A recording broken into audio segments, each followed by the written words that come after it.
Chuck from Tornado Reptiles, Tortuga Ranch, talking about boa constrictors today. So this is what I like to do when I breed my boas. I might have said this before, but when I breed my boas, what I like to do is use two males, brothers usually, or at least males that share the same genetic makeup, so that it doesn't matter who the father is, because multiple males can be the father of one clutch of babies or litter of babies. Okay. So anyway, you know what? What the hell? Let's look at dark chocolate. Oh my God! Look at dark chocolate. Before we even start the video, let's look at dark chocolate. Damn, I love this snake. Oh my Lord, I love this snake. You know what dark chocolate is? Dark chocolate is a VPI IMG snow boa, and hopefully in another year and a half, dark chocolate will be giving me some babies. Okay, enough with dark chocolate. So what I like to do is put my multiple females, like 2-3 females together, and then put the boys in it. And so what we have in this bin right here is we put, did you make a sign when we put the boys in? The Scoria boys? No. Okay. So, oh, all right. We put the Scoria boys in with Celine, and we separated them to feed them. Oh my God, there's a lot of, somebody shed. Okay. So what I do is I'll put like two males in that have the same genetic makeup. In this instant, we're going to use Scoria boas. I love Scoria boas. So these Scoria boas are actually Scoria double het red dragon, which means they're het for blood and they're het for albino. They're het for blood and they're het for albino. I feel as though a lot of my stuff should just be a big blooper roll, a big blooper reel. I don't really have, like, because the amount of good content is like other people's bloopers. But anyway, so this is a male Scoria, and there's another male Scoria in here who's actually the brother to this one. Come here, baby. I gotta watch Celine. Celine don't bite me. Celine's my big IMG girl. Here's another. If I can get him, I can't get him. Here's another Scoria boy. Alright, so the Scoria boys are breeding, and they breed very well. They work out very well together. They don't fight. One doesn't become dominant. One doesn't become submissive. They just keep taking their turn and, you know, waiting in line or whatever you want to call it. That sounds horrible, doesn't it? Anyway, so what we're doing is we're breeding them to Celine. She's been cooling, and man, she is really getting thick. Celine, it like put on like all her weight again from having babies last season. She not only put all her weight on, but I think she's developing follicles because she's really thickening up. So what we're aiming for here is Scoria IMG, which will be possible het for blood, possible het for albino, two forms of albino. Anyway, so what else the Scoria boys have been breeding in here is Sassy. Sassy is a fire boa. She put her weight back on too. Sassy the fire boa, het for T positive albino. A lot of het T positive albinos I have that red belly. But Sassy is a beautiful girl too. And Sassy's the mother of my white snakes, my leucistics. Well, she's one of the mothers of my white snakes. So I'm not producing white snakes this year. Why? Because I have a lot of white snakes. I have a lot of baby white snakes, and they're not flying off the shelf. I mean, you got people out there kind of crashing the market a little bit, and I think it's going to be fine. But anyway, they're not flying off the shelf. So I figure what is a really cool hot snake is a Scoria fire. And I have a couple Scoria fires that I produced last season. I do have people asking to buy them, and I sold a couple Scoria fires. And I could sell a Scoria fire for probably $500 more than I could sell a super fire for. So that's what I'm doing. I'm going with the smart choice. I'm going with what would be more economical for me than to just produce more white snakes. I personally really like the white snakes and how they look, but we don't want to let go. She don't want to let go. She loves daddy. Okay. So another breeding I'm doing here. Wait, before I get off of the Scoria fire, let me show you what a Scoria fire looks like, because they're really cool. Scoria itself is a snake that, well, I'll show you a regular Scoria first. Scoria itself is a snake that doesn't have like a huge amount of pattern. And, all right, here's one. So here's a Scoria boa. It doesn't have a huge amount of pattern. This one actually has a lot of lateral pattern for a Scoria. Hope you can see it. But now this snake is light, kind of bubblegummy. But a fire Scoria is actually a lot lighter, because fire is like, oh, look at that. See if you can kind of, here, let me see if you can kind of zoom in on that. Okay. So a fire Scoria is even lighter, and it's got a lot of red and bubblegummy hues to it.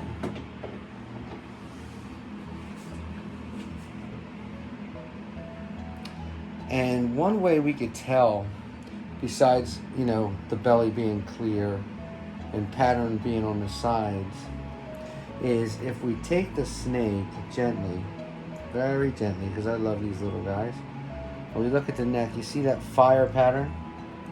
Can you see it? There you go. There you go. So all fire boas are going to have miscolored scales on their neck, like a patch. They're going to have a patch. You're going to bite me. You want to bite me? I don't blame you. I don't blame you. You know why I don't blame you? Sally made them Salisbury steaks, and you smell them on me. Guaranteed. Smelling Sally's Salisbury steaks. Sally, watch it. I'll clean that up later. That's how a barbarian cleaned the cage. Just throw the poop on the floor.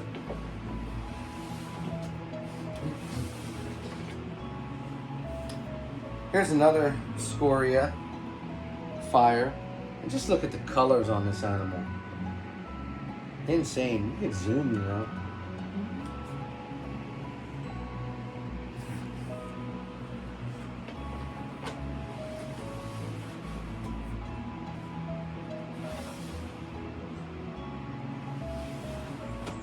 Okay, so that's that. So that's what we're going to produce. We're going to produce more Scoria. Bleep, bleep. A snake tried to bite the glass when I walked. Their feed response is like boom, boom, boom in here, you know? I just fed out the other day. Not yesterday, the day before. Let's see what we got here.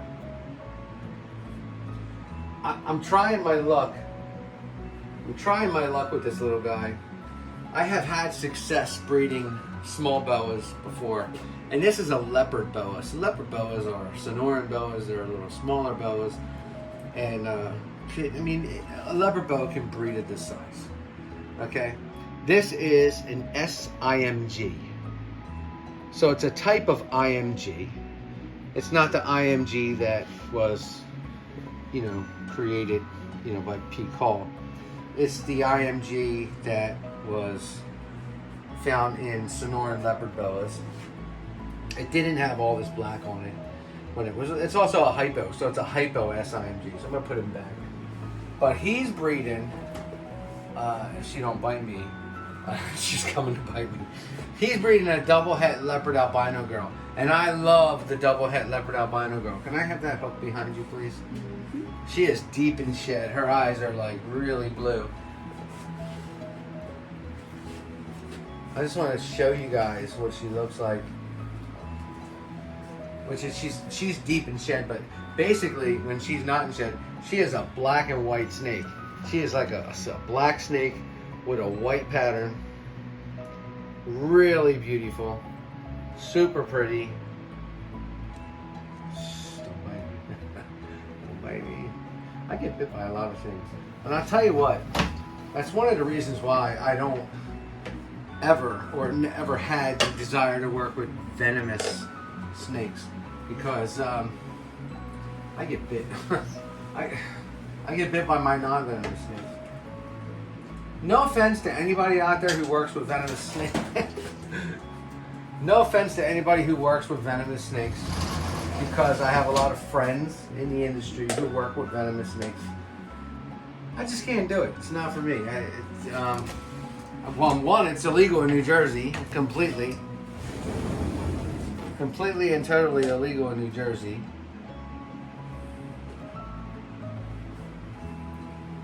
Here's another fire female, het T positive. This is one of my Central American females. So this female is a 2012. So she's she's an older girl. Just twerking herself around. She's an older girl, and she's proven a couple times over to produce T positive, stone Berkline T positive albino fires for me. I'm gonna put her in here too and group breed her with them. Because she's just like sassy. She's a fire, and so when the Scorias breed the fire, they can produce Scoria fires. So that's what I do. I group breed. I used to, a long time ago, many years ago, take my male and put my male from this cage to that cage to this cage to that cage. Check the females, try and palpate them, because I don't have an ultrasound machine. You know what? I don't do it, and I have pretty good success doing it this way. I mean, if I breed 5 or 6 girls with 2 males, one of them probably won't deliver, but the rest of them will. So it's been good. It's been pretty good to me, and I am breeding other bows. I just wanted to show you that. I'm breeding a few bows here. This is the girl that keeps trying to bite me. She's probably gonna bite. No. Yeah, she's a Dumeral boa, but she's always hungry. And I think it's because she's really bulking up. I think she wants to breed again. I'll put the male back in with her. We did get some beautiful Dumeral bows on her last season, and I think we're gonna get more this season. But let's see, back up.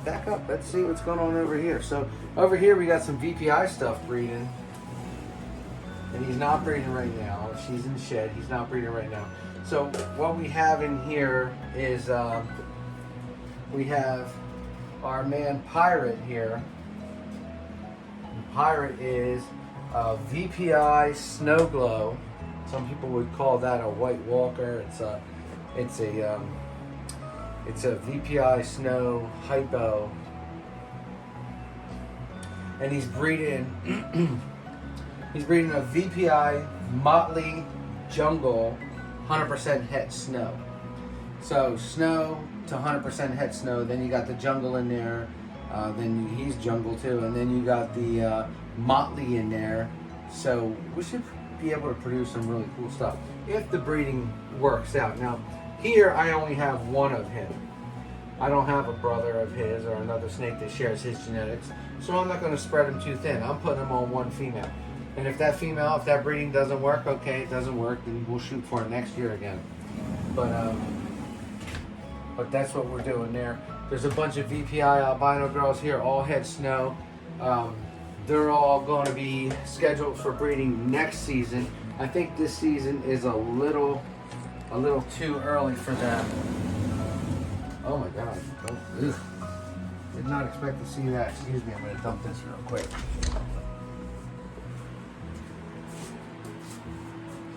They are like kids in a lot of ways. You never know what they're going to do, including going to the bathroom in their water. So you never know. But I'm going to show you this girl in a second as soon as I wipe out her water bowl.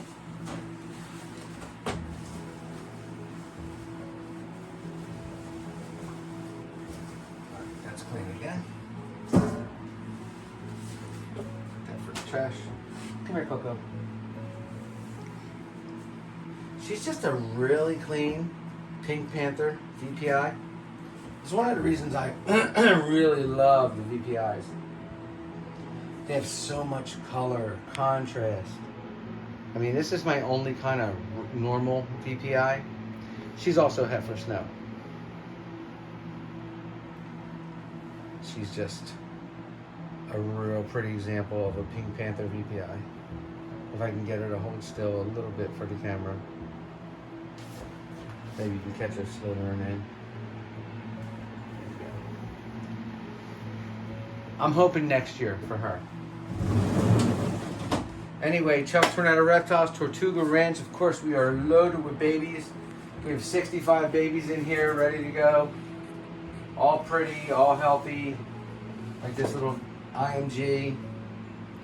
Now, I unfortunately I missed the last reptile show, which was the Hamburg show, which was the last Hamburg show, which was really a bummer for me. I really wanted to be there. Circumstances, I just couldn't be there, but I will be at the Oak show, and then I will be at the Morgantown show, and then this is an example of a T positive, a Stoneberg T positive albino fire. It's a fire Stoneberg T positive albino. It really wants to bite me. Again, Sally's fault. I smell like a Salisbury steak. It's always Sally's fault. Yeah. It's always your fault, Sally. Here's another albino fire. Now these guys will get a lot redder as they get older. They get a lot more pink. Orange, pink, really pretty. On behalf of myself and the Tornado family and the Tortuga Ranch family, which is the same family, hey, Merry Christmas. And guess what? Thank you for watching my Bella video. I really appreciate it. I appreciate all your comments. I just appreciate you watching my content and actually liking what I say.